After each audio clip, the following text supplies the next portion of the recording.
Okay, so this video illustrates a number of different ads. So hopefully you watched at least the first one, but a number of ads that show that sometimes advertisers uh, attempt to influence people's attitudes and beliefs about the product and their behavior of buying the product through an indirect route, through using surprise or, you know, some kind of chant or other kinds of things to try and catch the attention of the listener and pique their curiosity.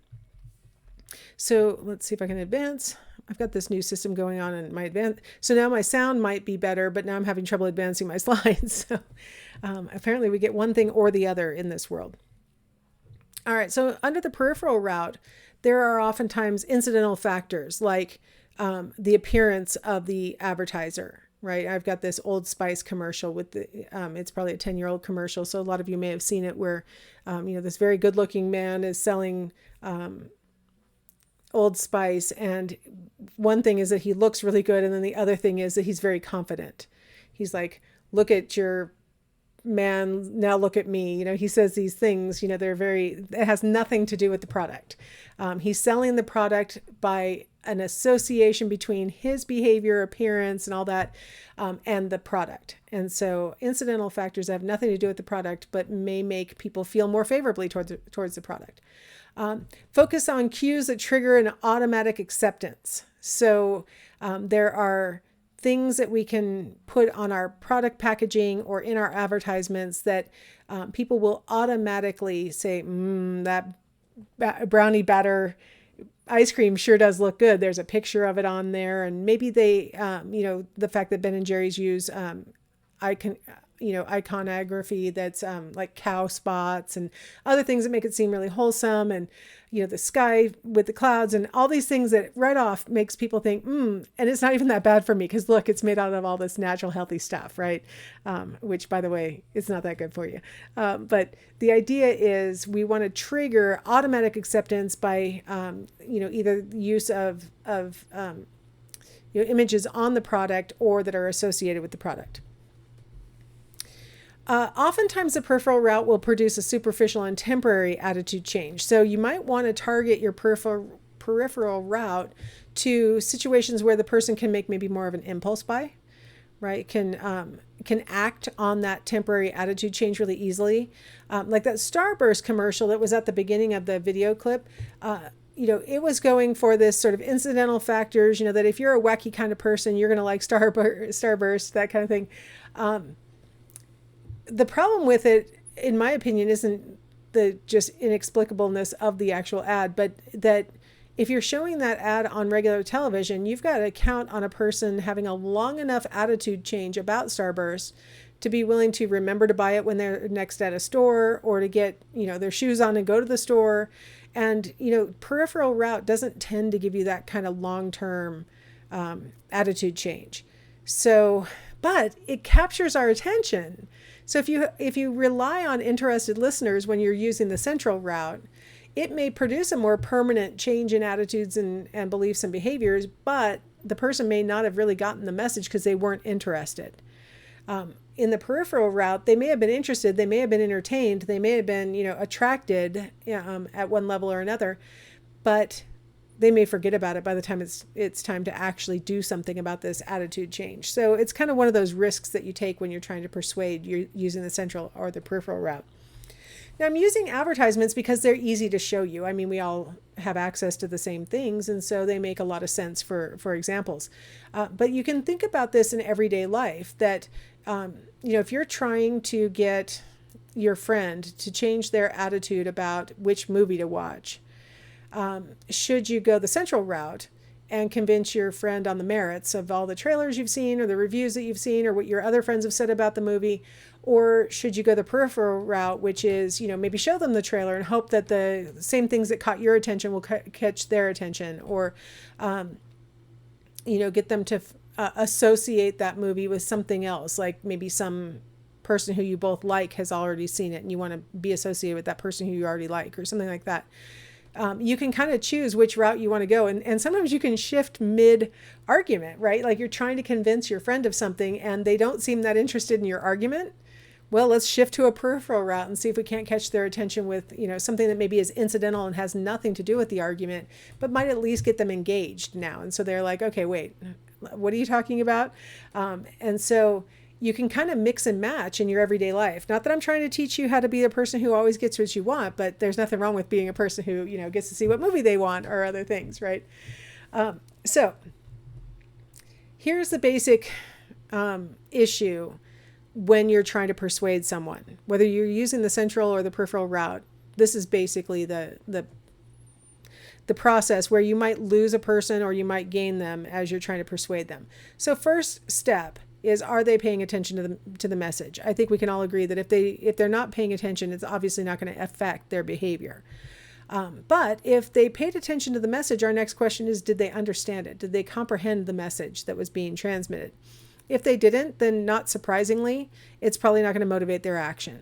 If they didn't really understand what you were trying to tell them, you were trying to encourage them to go see this movie, and what they got instead is that some famous person has seen the movie, and now I'm thinking about that famous person, and you know what? Their movie's on TV. Let's not even go out, right? So they may not have even got what you were trying to put down because they weren't comprehending it. If they did comprehend your message, did they believe it?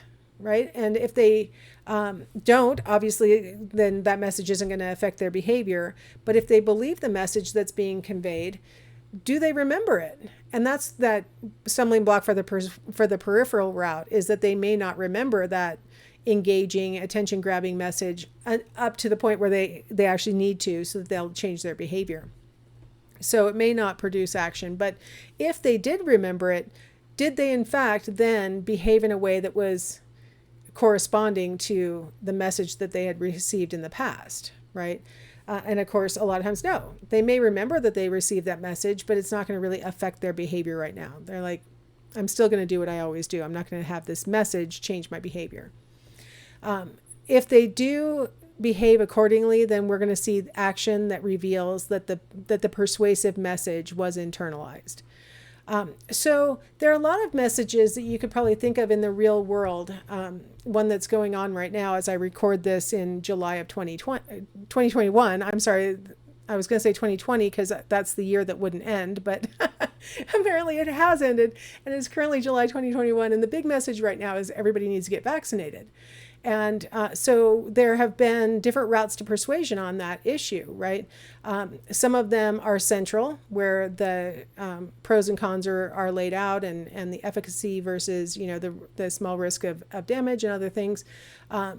One of the things I think that they're failing on, I was just talking to somebody about this afternoon, why is it that there is a substantial portion of the population, and it's not just in the US, it's also, Canada and other countries, where they've gotten to a certain benchmark of people who are willing to voluntarily get vaccinated, and they have about 20 to 40% of people who are just saying, I'm not going to do it. And one of the arguments that I was making about where the messaging is failing is that there's a subset of people who are, the more they're told they must, the more they want to say no.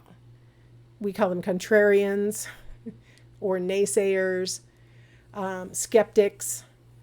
And so the technique of saying it's not harmful, it will protect you, falls flat on people who are skeptical of the situation, because they can find evidence that it has been harmful to people, or they can find evidence that it doesn't perfectly protect everybody. And so they say, why should I bother when, for example, some entities are arguing that you need to get vaccinated and then you're still going to have to wear a mask. And so for a lot of people, they're saying, then why am I even bothering to get vaccinated if I have to go about my business like I am right now?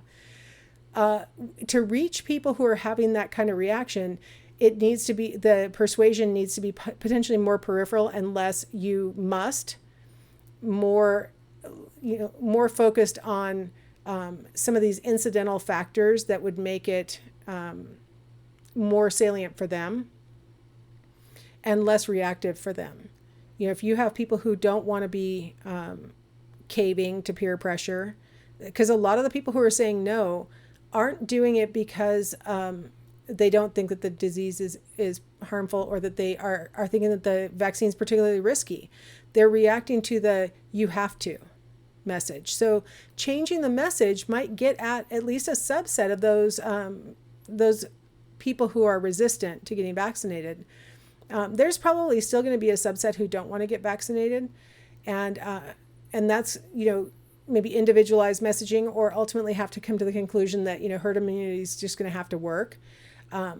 But to get maybe another 5 or 10% of people to be willing to get vaccinated, I think honestly the message needs to change from you have to. Nothing bad's going to happen to you. Anything you've heard to the contrary is wrong. People who are being skeptical are not going to be convinced by just ignore the other things that you've heard. Like, that's not going to work for the skeptics in the group. And so I think we're falling a little bit short with the messaging, and that, to blame it on the receiver of the message as just being intractable lets the persuader off the hook. The persuader needs to tailor their message in such a way that it is absorbable by a wide variety of people who hold different kinds of perspectives and things like that. If you're only preaching to the choir, if you only are convincing those people who already believe it, that's not much of persuasion, is it? That's not persuasive at all. You're just making available something that this subset of people really wanted. If you really want to convert people from believing one thing into another, you have to go after them where they are, and not just assume things about them. That's you shouldn't just stereotype and say, well, there are certain kinds of people and there's nothing you can do about them. Instead, you say, okay, now what is their resistance? What are they concerned about? Do I have information that I could go through a central route and say, okay, okay, now that I understand that that's what you're concerned about, let me provide to you some information that might alleviate your concerns. Not say your concerns are wrong, where'd you get that? But instead say, let me share information that might open, open your eyes to things that maybe you didn't know.